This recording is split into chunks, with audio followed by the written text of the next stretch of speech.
Good morning. Lovely to see you, or not to see you. So our school motto, hopefully you know, is honour before honours. And I asked some very brave, some very courageous students what they thought honour before honours meant. And this is what they said. What is the school motto? Honours before honours? What does that even mean? I don't know. I think it means to put other people before you put yourself and honour others. What does honours before honours mean? I think it means that we should care for everyone before we care for ourselves. We think it means to honour us as a whole. Before honouring individuals. What's our school motto? Honour before honours. What does that mean? I don't really know, but my mum's been here before, so she used to say it, so it's been here for ages. It basically means honouring yourself and honouring your reputation instead of cheating and trying to get like a prize. So the word honour means to be honest, to be kind, respectful, conscientious, compassionate, true to yourself. And honours means an award or an achievement, maybe some fame or some merit. And so that's why we've chosen this as our school motto, and that we want you to be kind, to be respectful, maybe before you become famous or have some merit.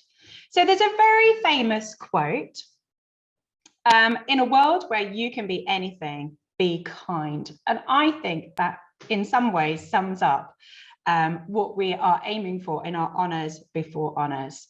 Now, Mrs. Millwood and I had a little chat about who we thought who was famous, who has this criteria, this persona of being honourable. And so we picked two people who are very famous. So the first one is Marcus Rashford. You might know him as a football player, but he's also a campaigner against racism, homelessness and child hunger, and a real driver for change in whatever he does. Here they are, you can see them now. And also you might know Malala on the right there, and she's a real activist for the right for education for all, especially for girls. And so we thought these were two really good examples. If you're not really sure what honour before honours means, think about these people and the kind of things that they do, maybe not for themselves or for their own ego, but actually to put other people first.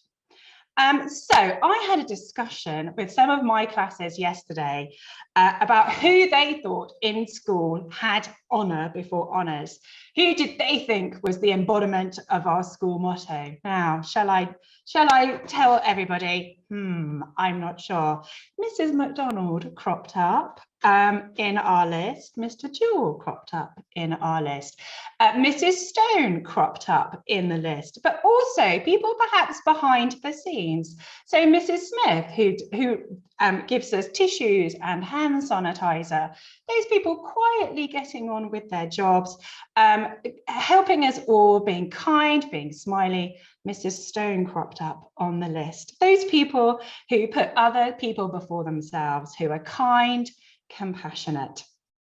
And so what Mrs. Stone and I put together a few years ago is an honour before honours scheme. And the idea is that it's a student leadership award. And what we are trying to encourage are characteristics like independence, creative thinking, and interdisciplinary learning. And we decided on 3 stages or 3 badges for this award. So there is bronze, silver and gold.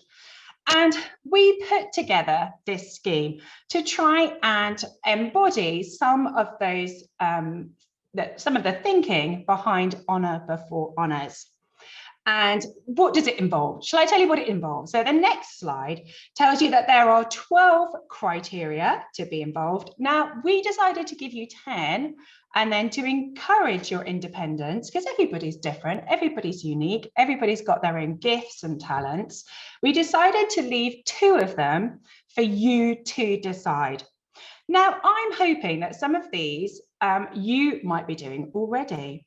Tasks like organising a charity event. So my form and year 8 are busy organising their charity week and being involved in a school club. And again, Textiles Club is very popular at the minute, lots of PE clubs, and also outstanding work. So I know my year 10s are very good at this. They could do that already. Now, you are responsible for collating your evidence, for collecting it together, for asking teachers or people to sign that you've done it properly and fairly, that you haven't cheated, but you also decide what you are going to do for each activity. So on the next slide are the 12 criteria. You might not be able to read it, but if you want more information, you can ask me, or if you're in year 6, you can ask your tutors. Now, this is open to everybody in the school. So this week, our theme for assembly is equality. So this is not just for the clever people, for the sporty people, for the arty people. This scheme is for everybody to have a go. And some of those things like doing a club, being involved in an assembly. So the people who helped me with my assembly, who were videoed themselves, can already tick off one of these 12 criteria. Now, you may also see on our school website or around the school, the sign, think big. And yes, that's what we are thinking. We are thinking big when we're thinking about our Honour Before Honours award. But I know gearing up to do something can be really hard. The most commonly used phrase in my house from my youngest son is, oh, it's too much effort. Oh, I just can't be bothered.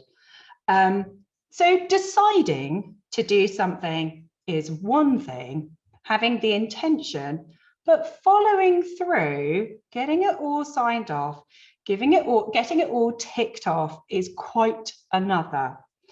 So motivation is something that drives us. So having our intention to think big, to sign up for the scheme is absolutely fantastic. And I can't encourage you enough.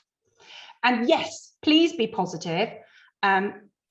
Please, kind of push yourself. But actually, sometimes having a big goal like 12 criteria can be a little bit overwhelming. So I thought this might be a little bit easier. So do small steps every day. And my upper 6th geographers are actually very good at this. Don't tell them because they'll become quite big-headed. Because they have a very big project. They have got their coursework to do. And if they thought about how much work they had to do and how big this project was, it might be quite overwhelming. So we break it down into small steps that they do every week or every 2 weeks. And by doing that, they can make progress. And when they're really tired or there's something that's happened, an obstacle, they know that they have that persistence, that perseverance, but maybe that realism to strive for progress and not perfection. And that's what I want to encourage you this morning. So yes, have the intent, have the focus to do something, hopefully for other people, but you might surprise yourself when you sign up for this scheme. For one person, it was quite life-changing when she had to ask somebody for a reference for this. And she was absolutely blown away by what the nurse said about her. She couldn't believe all the positive things that the nurse thought about her. And for her, that really changed her mental outlook, that she realized that actually her perception of herself was perhaps a little bit more critical than it should have been. So have the intention to sign up, do something for others, but maybe for yourself too. And just like Marcus Rashford and Malala, make a difference, make a change. It might not be world leading like Malala, it might not get you a Nobel Peace Prize, but Mother Teresa said this beautiful quote. She said, not all of us can do great things. So not all of us can be Marcus Rashford, but we can all do small things with great love. One of my favorite days is when I come in and one of my friends has put a little tiny piece of chocolate in my locker or my pigeonhole, and that can make a difference to somebody's day. So a kind word, putting somebody first, can make a massive difference. So if you are interested in signing up, or maybe you signed up but you've not followed through and you need a little bit of motivation, please email me or come and find me. If you are in junior school, you can talk to your form teachers if you're in year 6 to find out a little bit more. And you might be surprised at the limitless potential that you have to change the world. It might not be on such a big scale as Malala, but you might have a big change by making those small steps every day in school.